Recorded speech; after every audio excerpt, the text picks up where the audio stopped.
So do you ever think about how in the West we have this tendency to kind of overlook or ignore things that are inconvenient? We ignore, for example, the exploitation of others in other parts of the world because actually if we paid a little bit too much attention, that could inconvenience us or it just makes our life a little bit harder. And because we do actually live in a very interconnected global world, it's really interesting to me when there are takes that some people have where they consider that things that are going on in other parts of the world are just none of their business. So something happens in another part of the world and they're like, I don't really care, nothing to do with me.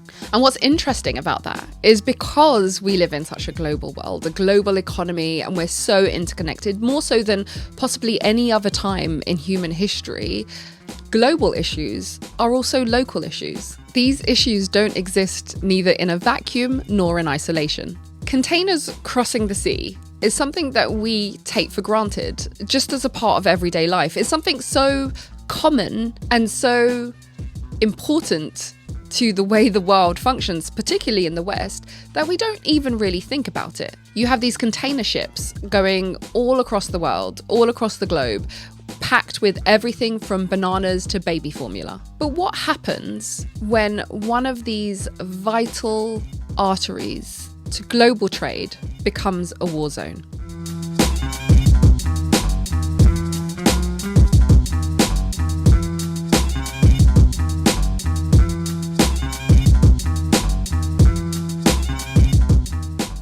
Welcome back to the Misinformation Podcast. I'm Z, aka The Reluctant Accountant, and today I am going to explore what is going on in the Red Sea.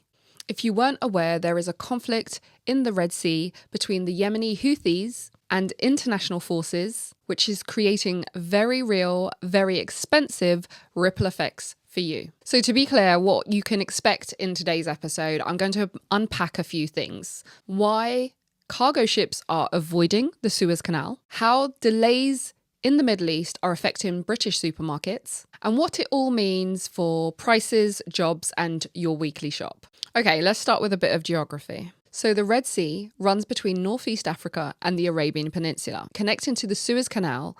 This is a critical shortcut between Asia and Europe. So every year, nearly 15% of global shipping passes through this corridor.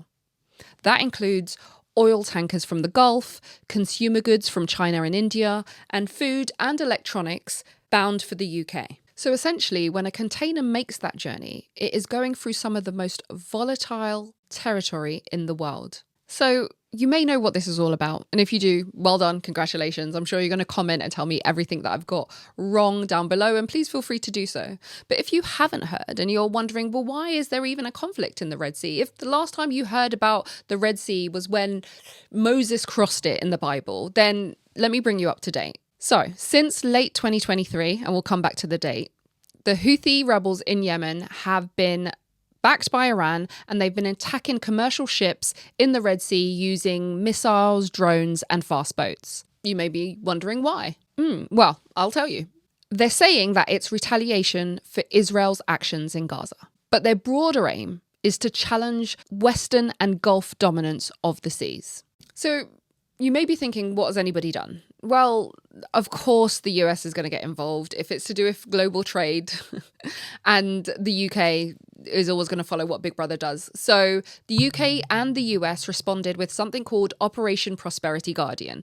Essentially what they were doing was trying to make this shipping route or protect this shipping route so these containers could get through.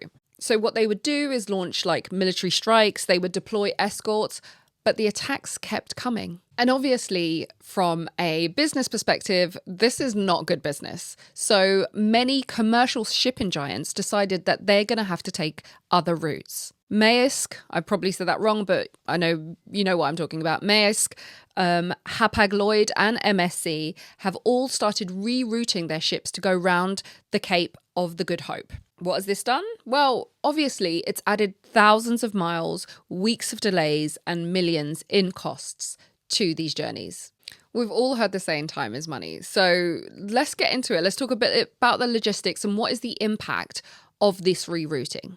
So if these containers are to forego the Suez Canal and reroute around Africa, this adds between 10 and 14 days to the travel time. That means more fuel is needed, that means higher insurance premiums, and it also means that you have to pay the crew more.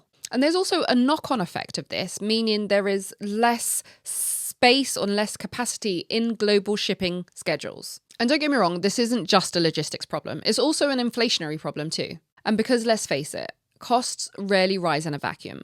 So if shipping costs are rising, that invariably means that prices are going to rise too. And that means the price of fresh goods, that means the price of consumer electronics, and the price of building materials. According to Freightos, the average container cost from China to Europe rose from $1,200 to over $3,000 in early 2024. Okay, so let's bring this back home to the UK. Many of the goods sold in Tesco, in Sainsbury's, in Aldi, they come from Asia, so this has had an impact on them. So when shipments are delayed, when they are rerouted, it has an effect on the shelf availability of products, the retail prices, and the delivery reliability. Imports like rice, noodles, kitchen appliances, fashion, and fast-moving consumer goods all have been impacted. And don't forget, this comes on top of existing inflation that the UK is already struggling with. We have energy prices going up, we have food insecurity, and post-Brexit custom delays have all been pushing up prices. And this is yet another thing that is being felt in the wallets of everyday people. We can think of it as like global shipping problems are like the cherry on top. Although we don't get the cherry because it's delayed and we can't afford it even if it arrived. And the thing about it is that big retailers can actually afford to absorb some of these costs. But most of the time, that's not what they do. They pass on the costs to the end consumer, i.e. you, in the form of price increases, or they'll do something like squeeze their smaller suppliers to kind of get bigger and bigger discounts. And this disrupts entire supply chains. Some British companies have reported that they've had cancelled orders, that they've missed production deadlines, that they've had disruption in their seasonal products. So, for example, delays for Easter eggs, chocolate Easter eggs at Easter, for example, or in their summer clothing lines. And there's also the insurance angle. So insurance premiums, by some estimates, have tripled for those companies using Red Sea shipping lines. And who feels the eventual pinch of that? You do. And the Red Sea isn't just about shipping.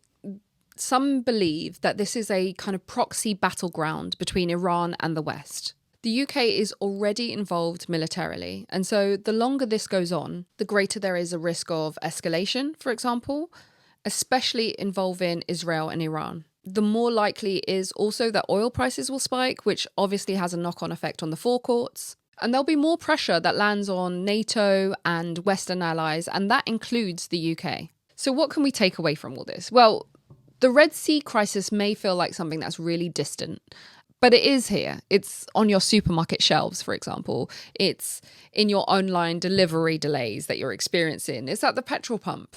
All of these things demonstrate that whilst you may not think about it, whilst you may not sit there, and I'm not suggesting that you sit contemplating the Red Sea crisis, the next time someone presents you with something, an issue that maybe is popping off in another country or a far-flung part of the world, maybe step back and think about, does this impact you? And you know what? You don't always have to just give a shit when something impacts you. The reason that we live in a global world and a global economy, because actually we're all interconnected anyway. And this is also a lesson in how fragile global trade really is. And even like I'd say a mid-sized power, just like the UK, can be affected by somebody else's war. Ultimately, geography is destiny. And when your supply lines run through a war zone, then so does your economy. And that's all I've got time for in today's episode. Thank you once again for joining me. If you have any suggestions about things that you would like to see me do an episode on, feel free to put them down in the comments. I may do it, I may ignore it, but you know what? Type it anyway. You never know. You never know what's going to happen. It's been great. I will be back next week with another episode, another exciting episode. I'm sure you found this one exciting. If you didn't, That was on you. That wasn't on me. This was a riot. So yeah, I'll be back next week. If you want to see me in the meantime, in between times, I'm on social media. I'm on TikTok and on Instagram at The Reluctant Accountant. That's at The Reluctant Accountant. If you are listening to this on podcast like Spotify or Apple or other podcast services that are available, you can also catch the video of this on YouTube on my channel, The Reluctant Accountant. So until then, thank you, and I'll see you in the zeitgeist.